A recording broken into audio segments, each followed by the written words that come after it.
Beside Villa Villacula was another garden and another house.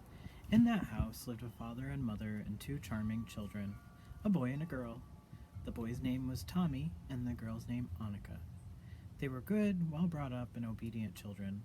Tommy would never think of biting his nails, and he always did exactly what his mother told him to do.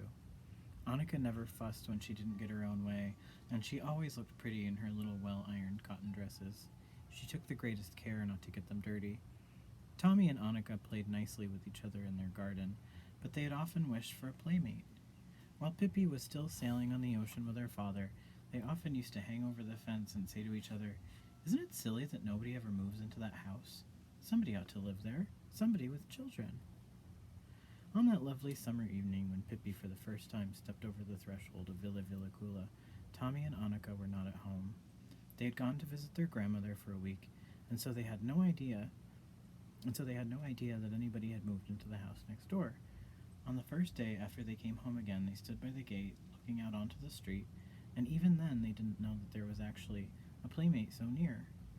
Just as they were standing there considering what they should do, wondering whether anything exciting was likely to happen, or whether it was going to be one of those dull days when they couldn't think of anything to play, just then the gate of Villa Villacula opened and a little girl stepped out. She was the most remarkable girl Tommy and Annika had ever seen. She was Miss Pippi Longstocking, out for her morning promenade. This is the way she looked. Her hair, the color of a carrot, was braided in two tight braids that stuck straight out. Her nose was the shape of a very small potato and was dotted all over with freckles. It must be admitted that the mouth under this nose was a very wide one, with strong white teeth. Her dress was rather unusual. Pippi herself had made it. She had meant it to be blue, but there wasn't quite enough blue cloth, so Pippi had sewed little red pieces on it here and there. On her long, thin legs she wore a pair of long stockings, one brown and the other black. She had on a pair of black shoes that were exactly twice as long as her feet. These shoes her father had bought for her in South America, so that Pippi would have something to grow into, and she never wanted to wear any others. But the thing that made Tommy and Annika open their eyes widest of all was the monkey sitting on the strange girl's shoulder. It was a little monkey dressed in blue pants, yellow jacket, and a white straw hat. Pippi walked along the street with one foot on the sidewalk and the other in the gutter. Tommy and Annika watched as long as they could see her. In a little while she came back, and now she was walking backward. That was because she didn't want to turn around to get home. When she reached Tommy's and Annika's gate, she stopped. The children looked at each other in silence, and at last Tommy spoke. "Why did you walk backward?" "Why did I walk backward?" said Pippi. "Isn't this a free country? Can't a person walk any way she wants to? For that matter, let me tell you that in Egypt, everybody walks that way, and nobody thinks it's the least bit strange." "How do you know?" asked Tommy. "You've never been in Egypt, have you?" "I've never been in Egypt. Indeed I have. That's one thing you can be sure of. I've been all over the world and seen many things stranger than people walking backward. I wonder what you would have said if I'd came along walking on my hands the way they do in farthest India." "Now you must be lying," said Tommy. Pippi thought a moment. "You're right," she said sadly. "I am lying." "It's wicked to lie," said Annika, who had at last gathered up enough courage to speak.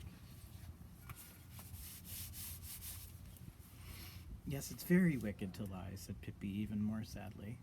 "But I forget it now and then. And how can you expect a little child whose mother is an angel, and whose father is king of a cannibal island, and who herself has sailed on the ocean all her life, how can you expect her to tell the truth anyways? And for that matter," she continued, her whole freckled face lighting up, "let me tell you that in the Congo there is not a single person who tells the truth. They lie all day long, begin at 7 in the morning and keep on until sundown, so if I should happen to lie now and then, you must try to excuse me and to remember that it is only because I stayed in the Congo a little too long. We can be friends anyway, can't we?" "Oh, sure," said Tommy, and realized suddenly this was not going to be one of those dull days. "By the way, why couldn't you come and have breakfast with me?" asked Pippi. "Why not?" said Tommy. "Come on, let's go."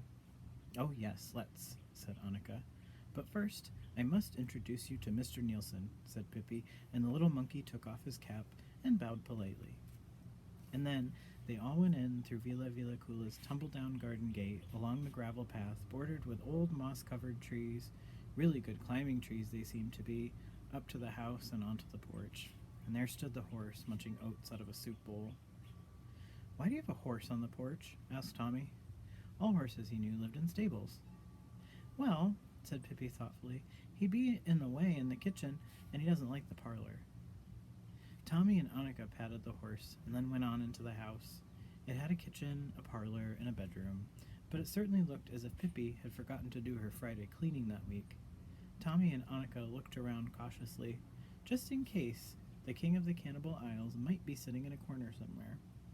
They'd never seen a cannibal king in all their lives, but there was no father to be seen, nor any mother either. Annika said anxiously, "Do you live here all alone?" "Of course not," said Pippi. "Mr. Nielsen and the horse live here too." "Yes, but, I mean, you don't have any mother or father here?"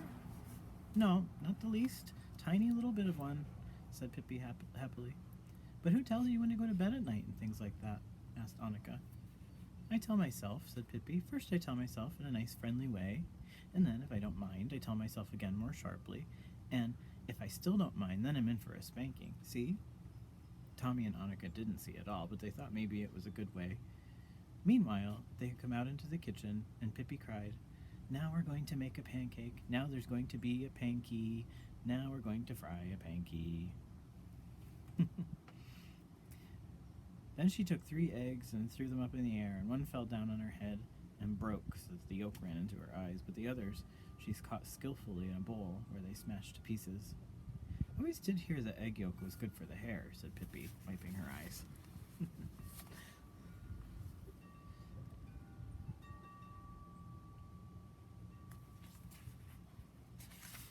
"You wait and see. Mine will soon begin to grow so fast it will crackle." As a matter of fact, in Brazil, all the people go about with eggs in their hair, and there are no bald-headed people. Only once was there a man who was so foolish that he ate his eggs instead of rubbing them on his hair. He became completely bald, and when he showed himself on the street, there was such a riot that the police were called out. While she was speaking, Pippi had neatly picked the eggshells out of the bowl with her fingers, and now she took a bath brush that hung on the wall and began to beat the pancake batter so hard that it splashed all over the walls. At last, she poured what was left onto a griddle that stood on the stove.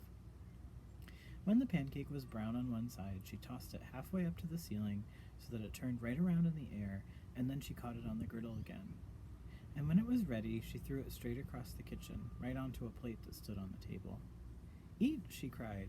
"Eat before it gets cold." And Tommy and Annika ate and thought it was a very good pancake. Afterward, Pippi invited them to step into the parlor. There was only one piece of furniture in there. It was a huge chest with many tiny drawers. Pippi opened the drawers and showed Tommy and Annika all the treasure she kept there. There were wonderful birds' eggs, strange shells and stones, pretty little boxes, lovely silver mirrors, pearl necklaces, and many other things that Pippi and her father had bought on their journeys around the world. Pippi gave each of her new playmates a little gift to remember her by. Tommy got a dagger with a shimmering mother-of-pearl handle, and Annika a little box with a cover decorated with pink shells. In the box there was a ring with a green stone. "Suppose you go home now," said Pippi, "so that you can come back tomorrow, because if you don't go home you can't come back, and that would be a shame." Tommy and Annika agreed that it would indeed, so they went home, past the horse, who had now eaten up all the oats, and out through the gate of Villa Villicula. Mr. Nielsen waved his hat at them as they left.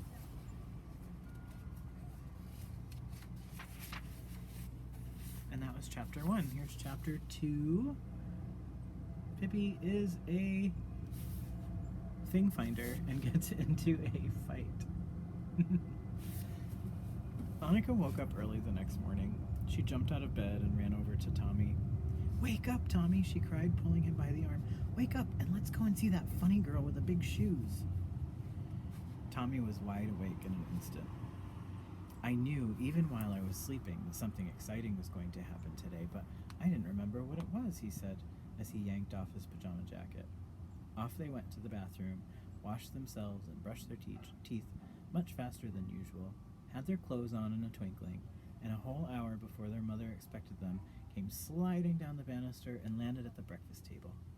And down they sat and announced that they wanted their hot chocolate right at that very moment. What's going to happen today that you're in such a hurry? Asked their mother. We're going to see the new girl next door, said Tommy. We may stay all day, said Annika. And that morning, Pippi was busy making pepperkakor, a kind of Swedish cookie. She had made an enormous amount of dough and rolled it out on the kitchen floor. Because, said Pippi to her little monkey, what earthly use is a baking board when one plans to make at least 500 cookies? And there she lay on the floor, cutting out cookie hearts for dear life. Stop climbing around in the dough, Mr. Nielsen, she said crossly just as the doorbell rang. Pippi ran and opened the door. She was white as a miller from top to toe, and when she shook hands heartily with Tommy and Annika, a whole cloud of flour blew over them. So nice you called, she said, and shook her apron, so that there came another cloud of flour. Tommy and Annika got so much in their throats that they could not help coughing. What are you doing? Asked Tommy. Well, if I say that I'm sweeping the chimney, you won't believe me. You're so clever, said Pippi. Fact is, I'm baking, but I'll soon be done. You can sit on the wood box for a while. Pippi could work fast, she could. Tommy and Annika sat and watched how she went through the dough, how she threw the cookies onto the cookie pans, and swung the pans into the oven. They thought it was as good as a circus. Done, said Pippi at last, and shut the oven door on the last pans with a bang. What are we going to do now? Asked Tommy. I don't know what you're going to do, said Pippi, but I know I can't lie around and be lazy. I am a thing finder, and when you're a thing finder, you don't have a minute to spare. What did you say you are? Asked Annika. A thing finder. What's that? Asked Tommy. Somebody who hunts for things, naturally. What else could it be? Said Pippi as she swept all the flour left on the floor into a little pile. The whole world is full of things, and somebody has to look for them. And that's just what a thing finder does, she finished. What kinds of things? Asked Annika. Oh, all kinds, said Pippi. Lumps of gold, ostrich feathers, dead rats, candy snapcrackers, little tiny screws, and things like that. Tommy and Annika thought it sounded as if it would be fun and wanted very much to be thing finders too, although Tommy did say he hoped he'd find a lump of gold and not a little tiny screw. We shall see what we shall see, said Pippi. One always finds something, but we've got to hurry up and get going so that other thing finders don't pick up all the lumps of gold around here before we get them. All three thing finders now set out. They decided that it would be best to begin hunting around the houses in the neighborhood, because Pippi said that although it could perfectly well happen that one might find a little screw deep in the woods, still the very best things were usually found where there were people living. Though, for that matter, she said, I've seen it the other way around, too. I remember once when I was out hunting for things in the jungles of Borneo, right in the heart of the forest, where no human being had ever before set foot. What do you suppose I found? Why, a very fine wooden leg. I gave it away later to a one-legged old man, and he said that a wooden leg like that wasn't to be had for love or money. Tommy and Annika looked at Pippi to see just how a thing finder acted. Pippi ran from one side of the road to the other, shaded her eyes with her hand, and hunted and hunted. And sometimes she crawled about on her hands and knees, stuck her hands in between the pickets of a fence, and then she said in a disappointed tone, Oh dear, I was sure I saw a lump of gold. May we really take everything we find? Asked Annika. Yes, everything that is lying on the ground, said Pippi. And presently they came to an old man lying asleep on the lawn outside his cottage. There, said Pippi, that man is lying on the ground, and we have found him. We'll take him. Tommy and Annika were utterly horrified. No, Pippi, we can't take an old gentleman. We couldn't possibly, said Tommy. Anyway, whatever would we do with him? What would we do with him? Oh, there are plenty of things we could do with him. We could keep him in a little rabbit hutch instead of a rabbit and feed him on dandelions. But if you don't want to, I don't care. Though it does bother me to think that some other thing finder may come along and grab him. They went on. Suddenly Pippi gave a terrific yell. Well, I never saw the like, she cried as she picked up a large, rusty old tin can from the grass. What a find! What a find! Cans. That's something you can never have too many of. Tommy looked at the can doubtfully. What can you use it for? Oh, you can use it in all sorts of ways, said Pippi. One way is to put cookies in it, and then it becomes a delightful jar with cookies. Another way is to not put cookies in it, and then it becomes a jar without cookies. that certainly isn't quite so delightful, but still, that's good too." She examined the can, which was indeed rusty and had a hole in the bottom. "It looks almost as if this were a jar without cookies," she said thoughtfully, "but you can put it over your head and pretend that it is midnight." And that is just what she did. With the can on her head, she wandered around the block like a little metal tower and never stopped until she stumbled over a low wire fence and fell flat on her stomach. There was a big crash when the tin can hit the ground. "Now see that," said Pippi, and took off the can. "If I hadn't had this thing on me, I'd have fallen flat on my face and hurt myself terribly." "Yes," said Annika, "but if you hadn't had the can on your head, then you wouldn't have tripped on the wire fence in the first place."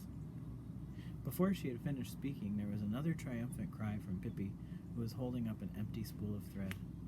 "This seems to be my lucky day," she said.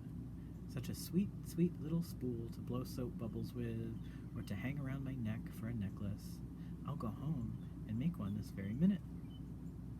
However, just at that moment, the gate of one of the cottages nearby opened, and a boy came rushing out.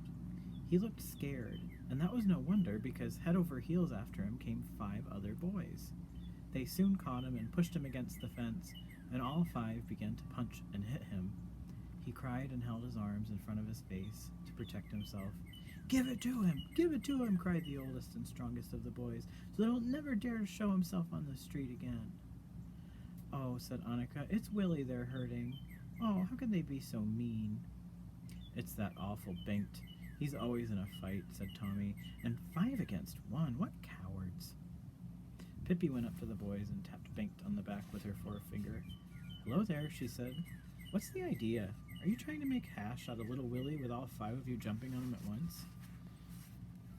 Bengt turned around and saw a little girl he'd never seen before, a wild-looking little stranger who dared to touch him.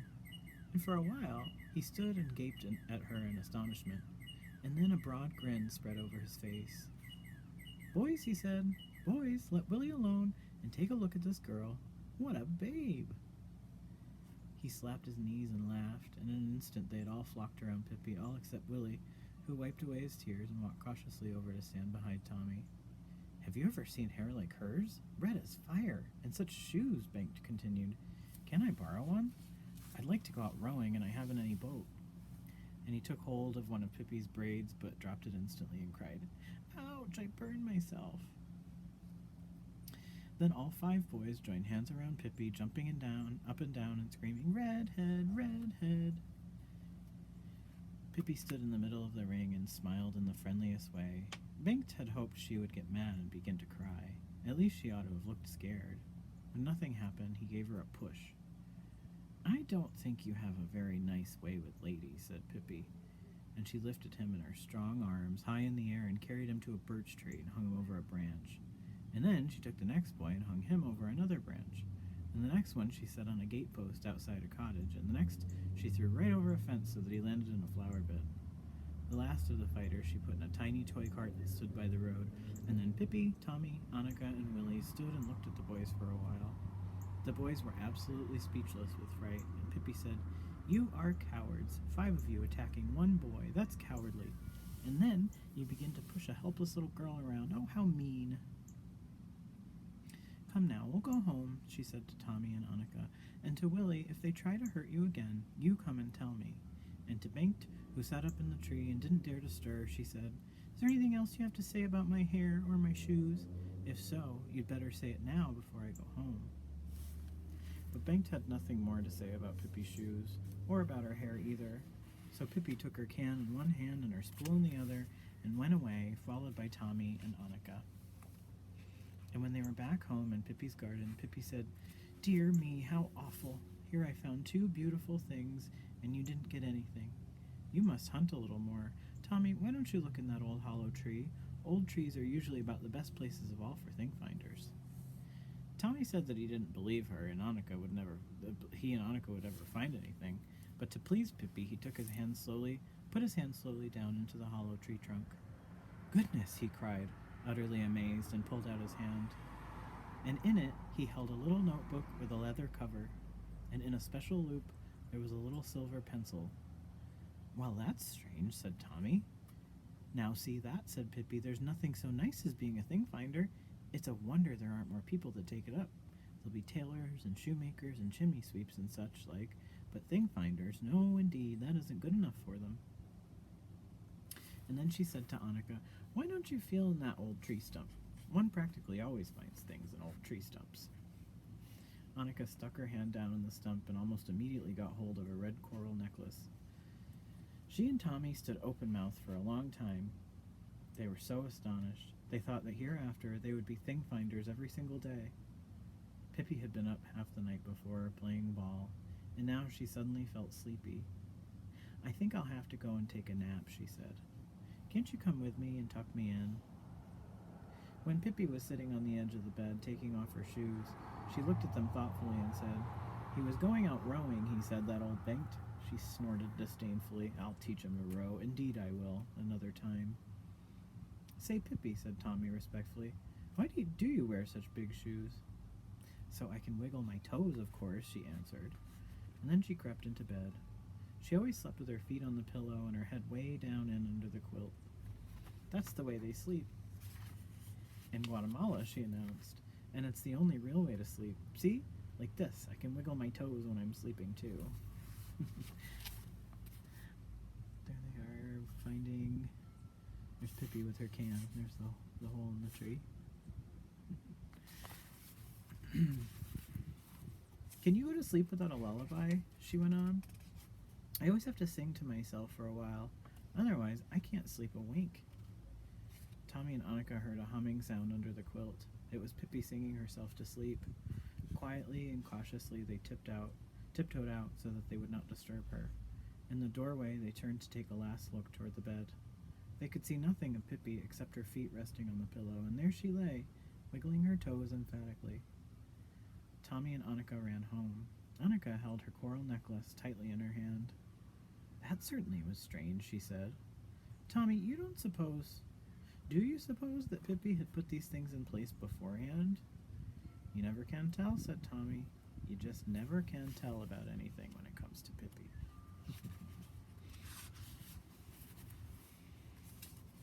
That's the end of chapter 2. And I think we'll do... Chapter 3 will be our final chapter for today. And that is Pippi plays tag with some policemen. Uh-oh. Uh-oh. Doesn't sound like a good idea to me. And here we go. It soon became known throughout the little town that a 9-year-old girl was living all by herself in Villa Cula, and all the ladies and gentlemen in the town thought this would never do. All children must have someone to advise them, and all children must go to school to learn the multiplication tables. So the ladies and gentlemen decided that the little girl in Villa Cula must immediately be placed in a children's home. One lovely afternoon, Pippi had invited Tommy and Annika over for afternoon coffee and pepparkakor. She had spread the party out on the front steps. It was so sunny and beautiful there, and the air was filled with the fragrance of the flowers in Pippi's garden. Mr. Nielsen climbed around on the porch railing, and every now and then the horse stuck out his head so that he'd be invited to have a cookie. "Oh, isn't it glorious to be alive?" said Pippi, stretching out her legs as far as she could reach. Just at that moment, 2 police officers in full uniform came through the gate. "Hooray!" said Pippi. "This must be my lucky day, too.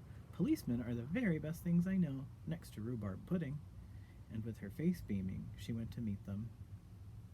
"Is this the girl who has moved into Villa Cula?" asked one of the policemen. "Quite the contrary," said Pippi. "This is a tiny little auntie who lives on the 3rd floor at the other end of town." She said that only because she wanted to have a little fun with the policemen, but they didn't think it was funny at all. They said she shouldn't be such a smarty, and then they went on to tell her that some nice people in the town were arranging for her to get into a children's home. "I already have a place in a children's home," said Pippi. "What?" asked one of the policemen. "Has it been arranged already, then? What children's home?" "This one," said Pippi haughtily. "I am a child, and this is my home, and therefore it is a children's home, and I have room enough here, plenty of room." "Dear child," said the policeman, smiling, "you don't understand.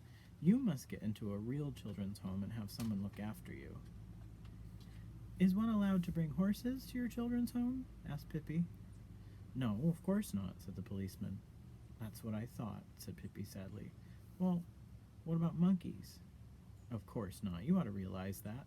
Well then, said Pippi, you'll have to get the kids for your children's home somewhere else. I certainly don't intend to move there. But you don't understand. Don't you understand that you must go to school? Why? To learn things, of course. What sort of things? Asked Pippi. All sorts, said the policeman. Lots of useful things. The multiplication tables, for instance.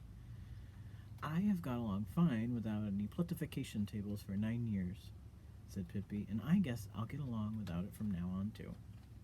Yes, but just think how embarrassing will it be for you to be so ignorant. Imagine when you grow up and somebody asks you what the capital of Portugal is and you can't answer. Oh, I can answer all right, said Pippi. I'll answer like this. If you are so bound and determined to find out what the capital of Portugal is, then for goodness sake, write directly to Portugal and ask. Yes, but don't you think that you would be sorry not to know for yourself? Oh, probably, said Pippi. No doubt I should lie awake nights and wonder, what in the world is the capital of Portugal? But one can't be having fun all the time, she continued, bending over and standing on her hands for a change. For that matter, I've been in Lisbon with my papa, she added, still standing upside down, for she could talk that way, too. But then one of the policemen said that Pippi certainly didn't need to think. She could just do as she pleased. She must come to the children's home, and immediately. He went up to her and took hold of her arm, but Pippi freed herself quickly, touched him lightly, and said, "Tag!" Before he could wink an eye, she had climbed up on the porch railing, and from there onto the balcony above the porch. The policemen couldn't quite see themselves getting up the same way, and so they rushed into the house and up the stairs, but by the time they had reached the balcony, Pippi was halfway up the roof. She climbed up the shingles almost as if she were a little monkey herself. In a moment, she was up on the ridgepole, and down from there jumped easily to the chimney. Down on the balcony stood the two policemen, scratching their heads, and on the lawn stood Tommy and Annika, staring at Pippi. "Isn't it fun to play tag?" cried Pippi. "And weren't you nice to come over? It certainly is my lucky day today, too."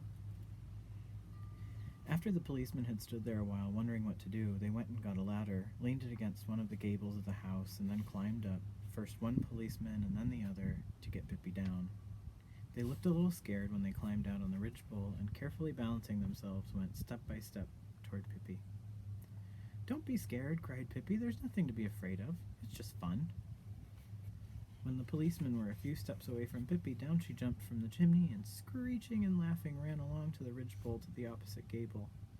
A few feet from the house stood a tree. "Now I'm going to dive," and she cried and jumped down, right onto the green crown of the tree, caught hold of a branch, swung back and forth a while, and then let herself fall to the ground, and quick as a wink she dashed around to the other side of the house and took away the ladder. The policemen had looked a little foolish when Pippi jumped. They looked even more so when they had balanced themselves backward along the ridgepole and were about to climb down the ladder. At first they were very angry at Pippi, who stood on the ground looking up at them, and they told her in no uncertain terms to get the ladder and be quick about it, for she would soon get something she wasn't looking for. "Why are you so cross at me?" asked Pippi reproachfully. "We're just playing tag, aren't we?" The policeman thought for a while, and at last one of them said, "Oh, come on. Won't you be a good girl and put the ladder back so that we can get down?" "Of course I will," said Pippi, and put the ladder back instantly. "And when you get down, we can all drink coffee and have a happy time." But the policemen were certainly tricky, because the minute they were down on the ground again, they pounced on Pippi and cried, "Now you'll get it, you little brat!" "Oh no, I'm sorry, I haven't time to play any longer," said Pippi, "but it was fun." And then she took hold of the policemen by their belts and carried them down to the garden path, out through the gate and onto the street, and there she set them down, and it was quite some time before they were ready to get up again. "Wait a minute," she cried, and ran into the kitchen, and came back with 2 cookie hearts. "Would you like a taste?" she asked. "Doesn't matter that they're a little burned, does it?" Pippi and the police officer's playing tag. She's playing tag. And I don't know, this is, you can see a couple of silly things with Pippi's house here, the chimney, that's a mill, like a flour mill or a pepper mill. This almost looks like there's a kitchen cabinet on the outside of the house. Maybe it's just looking into one. Then she went back to Tommy and Annika, who stood there wide-eyed and just couldn't get over what they had seen. And the policeman hurried back to the town and told all the ladies and gentlemen that Pippi wasn't quite fit for a children's home. They didn't tell that they had been on the roof. All the ladies and gentlemen decided that it would be best after all to let Pippi remain in Villa Villacula, and if she wanted to go to school, she could make the arrangements herself. But Pippi and Tommy and Annika had a very pleasant afternoon. They went back to their interrupted coffee party. Pippi stuffed herself with 14 cookies, and then she said, "Oops, I lost my spot." Pippi stuffed herself with 14 cookies, and then she said, "They weren't what I mean by real policemen. No siree. Altogether too much talk about children's homes and plutification in Lisbon." Afterward, she lifted the horse down on the ground, and they rode on him, all three. At first, Annika was afraid and didn't want to, but when she saw what fun Tommy and Pippi were having, she let Pippi lift her up on the horse's back. The horse trotted around and around in the garden, and Tommy sang, "Here come the Swedes with a clang and a bang." And when Tommy and Annika had gone to bed that night, Tommy said, "Annika, don't you think it's good that Pippi moved here?" "Oh, yes," said Annika. "I don't even remember what we used to play before she came. Do you?" "Oh, sure, we played croquet and things like that," said Annika, "but it's lots more fun with Pippi around, I think, and with horses and things." Alright, so that concludes chapter 3. So we will pick up tomorrow with chapter 4, Pippi Goes to School. Well, that didn't take very long. So join me tomorrow for the next section of Pippi Longstocking by Astrid Lindgren. Thank you for joining me today. I hope you enjoyed seeing the blue sky behind me. Looks like it might rain tomorrow, so we might be back indoors, but we'll see. And the best weather is still ahead of us. So take care, everybody. Thank you for watching, and we'll see you soon.